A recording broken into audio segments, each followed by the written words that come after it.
പഠിച്ച് റാങ്ക് ലിസ്റ്റിൽ വന്നവൻ തെരുവിൽ, ചോദ്യം പോലും നോക്കാത്ത സ്വന്തക്കാർ അകത്ത്. PSCയിലെ വൻ അട്ടിമറിയുടെ തെളിവുകൾ പുറത്തേക്ക്. PSC ഒളിപ്പിച്ച രഹസ്യ രേഖകളാണ് പുറത്തേക്ക് വരുന്നത്.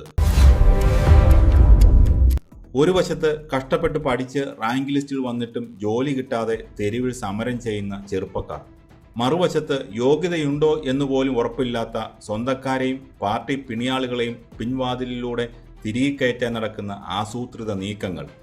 വിശ്വസ്തതയുടെ പ്രതീകമെന്ന് നമ്മൾ കരുതിയ കേരള പബ്ലിക് സർവീസ് കമ്മീഷൻ അഥവാ PSC വീണ്ടും ഒരു വൻ വിഴ്പ്പലക്കലിലേക്ക് നീങ്ങുകയാണ്. ഇത്തവണ കളിയാകെ മാറിയിരിക്കുന്നു. PSC ചെയർമാൻ സ്വന്തം ബോർഡ് യോഗത്തിൽ ഒറ്റപ്പെട്ടിരിക്കുന്നു. ക്രമക്കേടുകൾ മൂടിവെക്കാൻ നോക്കിയ പരീക്ഷാ കൺട്രോളർക്ക് കൈ പൊള്ളിയിരിക്കുന്നു. എല്ലാത്തിനുമുപരി PSCയുടെ കടുത്ത എതിർപ്പുകളെ കാറ്റിൽ പറത്തി വിവരാവകാശ കമ്മീഷൻ ഒരു ചരിത്ര ഉത്തരവ് പുറപ്പെടുവിച്ചിരിക്കുന്നു. ലക്ഷക്കണക്കിന് ഉദ്യോഗാർത്ഥികളുടെ കണ്ണീരിന് മുകളിലാണ് ഈ പുതിയ ഉത്തരവ് വന്നിരിക്കുന്നത്. ആസൂത്രണ ബോർഡിലെ വിവാദ നിയമനവുമായി ബന്ധപ്പെട്ട എല്ലാ പരീക്ഷാ രേഖകളും പുറത്തുവിടാൻ വിവരാവകാശ കമ്മീഷൻ ഉത്തരവിട്ടിരിക്കുന്നു. അപേക്ഷിച്ച എല്ലാവർക്കും ഉത്തരക്കടലാസിന്റെ പകർപ്പും അഭിമുഖത്തിന് നൽകിയ മാർക്കിന്റെ വിവരങ്ങളും വെറും 7 ദിവസത്തിനകം കൈമാറണം. പരീക്ഷ എഴുതിയ എല്ലാവരുടെയും മാർക്ക് ലിസ്റ്റ് പരസ്യപ്പെടുത്തണം. ഇതുവരെ PSC അതീവ രഹസ്യമായി സൂക്ഷിച്ച ഒളിപ്പിച്ചു വച്ച രേഖകളാണ് ഇനി പുറത്തു വരാൻ പോകുന്നത്. ആസൂത്രണ ബോർഡിലെ ചീഫ് ഇൻഡസ്ട്രി ആൻഡ് ഇൻഫ്രാസ്ട്രക്ചർ തസ്തികയിലേക്ക് നടന്ന പരീക്ഷയാണ് വിവാദങ്ങളുടെ കേന്ദ്ര ബിന്ദു. ഉയർന്ന ശമ്പളവും വലിയ പദവിയുമുള്ള ഒരു തസ്തികയാണിത്. സ്വാഭാവികമായും വലിയ യോഗ്യതയുള്ള ഉദ്യോഗാർത്ഥികൾ പങ്കെടുത്ത പരീക്ഷ. പക്ഷേ ഈ പരീക്ഷയുടെ ഫലം വന്നപ്പോൾ തന്നെ വ്യാപകമായ പരാതികൾ ഉയർന്നിരുന്നു. പരീക്ഷ എഴുതിയ ഉദ്യോഗാർത്ഥികൾക്ക് തങ്ങൾക്ക് ലഭിച്ച മാർക്കിൽ വലിയ സംശയമുണ്ടായിരുന്നു. അവർ വിവരാവകാശ നിയമപ്രകാരം തങ്ങളുടെ ഉത്തരക്കടലാസും മാർക്ക് വിവരങ്ങളും ആവശ്യപ്പെട്ടു.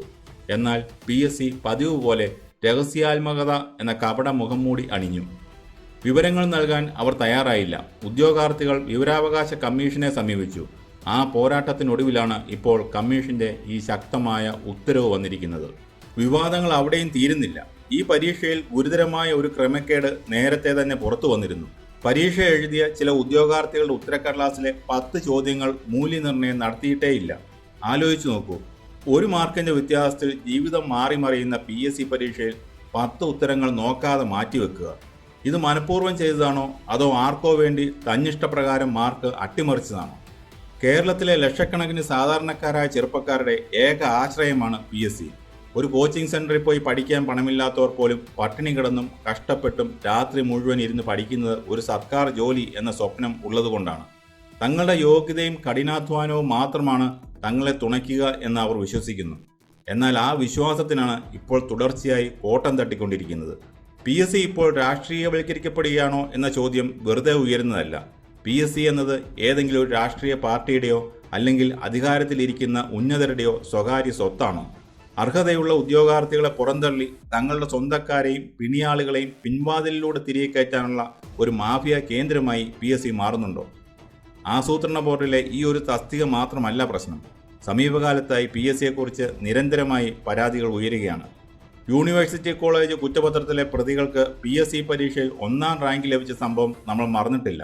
ചോദ്യപേപ്പർ ചോർച്ച, പരീക്ഷാ തീയതികളിലെ അട്ടിമറി, റാങ്ക് ലിസ്റ്റുകൾ കാലാവധി തീർന്ന് റദ്ദാക്കപ്പെടുന്നത്, താൽക്കാലികക്കാരെ സ്ഥിരപ്പെടുത്താൻ വേണ്ടി PSC റാങ്ക് ലിസ്റ്റിലുള്ളവരെ അവഗണിക്കുന്നത്, ഇങ്ങനെ പരാതികളുടെ ഒരു നീണ്ട നിര തന്നെയുണ്ട്. ആരും ചോദിക്കാനും പറയാനുമില്ലാത്ത ഒരവസ്ഥയിലേക്ക് ഈ സ്ഥാപനം മാറിക്കഴിഞ്ഞു. സാധാരണക്കാരൻ ആരോട് പരാതി പറയും? PSC തന്നെ ക്രമക്കേടുകൾ മൂടിവെക്കാൻ ശ്രമിക്കുമ്പോൾ ഉദ്യോഗാർത്ഥികൾ എങ്ങോട്ട് പോകും? ഇവിടെയാണ് വിവരാവകാശ കമ്മീഷന്റെ ഉത്തരവ് ഒരു പ്രകാശ ഗോപുരമാകുന്നത്. വരുന്ന 7 ദിവസങ്ങൾ കേരള രാഷ്ട്രീയത്തിലും PSCയുടെ ചരിത്രത്തിലും നിർണായകമാണ്. വിവരാവകാശ കമ്മീഷന്റെ ഉത്തരവ് പ്രകാരം പരീക്ഷാ രേഖകൾ പുറത്തു വരുമ്പോൾ കൂടുതൽ ക്രമക്കേടുകൾ പുറത്തുവരാൻ സാധ്യതയുണ്ട്. 10 ഉത്തരങ്ങൾ നോക്കാതിരുന്നത് വെറും ഒരു സാങ്കേതിക പിഴവാണോ അതോ മനഃപൂർവ്വം ആർക്കോ വേണ്ടി മാർക്ക് കുറച്ചതാണോ എന്ന് അപേക്ഷകർക്ക് തങ്ങളുടെ ഒറിജിനൽ ഉത്തരക്കടലാസ് കാണുമ്പോൾ മനസ്സിലാകും. മറ്റുള്ളവരുടെ മാർക്ക് ലിസ്റ്റും പുറത്തു വരുന്നതോടെ യോഗ്യതയില്ലാത്തവർക്ക് അഭിമുഖത്തിൽ വലിയ മാർക്ക് നൽകി റാങ്ക് ലിസ്റ്റിൽ മുന്നിലെത്തിച്ചോ എന്ന കാര്യത്തിലും വ്യക്തത വരും. ചുരുക്കത്തിൽ PSCയിൽ നടക്കുന്ന വലിയൊരു നിയമന അട്ടിമറിയുടെ ചുരുളഴിയാൻ പോവുകയാണ്. അതേസമയം ആഭ്യന്തര വിജിലൻസ് SP-യുടെ അന്വേഷണവും തുടങ്ങുകയാണ്. അന്വേഷണം കൃത്യമായി നടന്നാൽ PSCയിലെ ഉദ്യോഗസ്ഥരും രാഷ്ട്രീയ തലത്തിലുള്ള ഉന്നതരും കുടുങ്ങും എന്ന കാര്യത്തിൽ തർക്കമില്ല. പക്ഷേ അന്വേഷണം അട്ടിമറിക്കപ്പെടുമോ എന്ന ആശങ്കയും ബാക്കിയുണ്ട്. കാരണം മുൻപും പല അന്വേഷണങ്ങളും എങ്ങുമെത്താതെ പോയിട്ടുണ്ട്.